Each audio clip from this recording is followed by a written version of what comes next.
आदिवासी पुण्यवी जगत जननी ये मंगरा माता के पुजारी गुरुदेव देव सिंह गुरुजी और गुरु माता बाईसीबाई के द्वारा चांदी पूजन कार्यक्रम रखा गया है। ग्राम देवड़ी देवड़ी में दिनांक 4 तारीख 12 महीना 2025 गुरुवार शाम को रोडाली का कार्यक्रम और चांदी पूजन कार्यक्रम है। सभी भक्तों का हार्दिक हार्दिक स्वागत अभिनंदन है।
गंधावल फुलमीबाई महाराज जी गंधावल चाले दादा देवड़ी देवड़ी गाँव में गुरुदेव जैल सिंह बाबा एवं गुरु माता बाईसीबाई चरण में एवं साथ में तुलसीराम सस्ते रोहित सस्ते चाले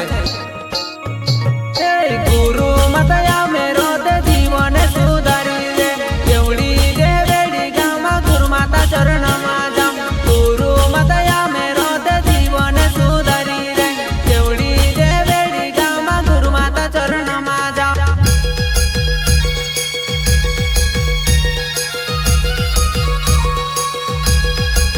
प्रकार सूर्य की रोशनी धरती पर सभी पर एक समान रोशनी देती है।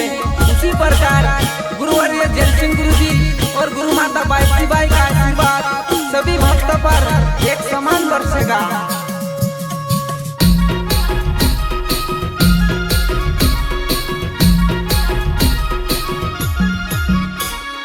जैल सिंह के गुरुजी या बाईसीबाई गुरु माता ने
तोडता यावे ते पोछा हसता हसता जाय केवडी देवेडी गावामध्ये मोंगेरा तानुके तोडता यावे ते पोछा हसता हसता जाय केवडी देवेडी गावामध्ये मोंगेरा तानुके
आदिवासी कुलदेवी जगत जननी देव मोंगरा माता के पुजारी गुरुदेव जेल सिंह गुरुजी और गुरु माता बाईसीबाई के द्वारा कार्यक्रम रखा गया है 4 तारीख 12 महीना 2025 गुरुवार शाम को रोडाली नृत्य के साथ आयोजन किया जा रहा है। सभी भक्तों का हार्दिक हार्दिक स्वागत है।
गंदावल उल्मीबाई महाराज गंदावल तुलसीराम सस्ते रोहित सस्ते गंदावल रवि पटेल बिलल सिंह पटेल को आखा भाषण मंच एवढी तेवढी गाव आवजो।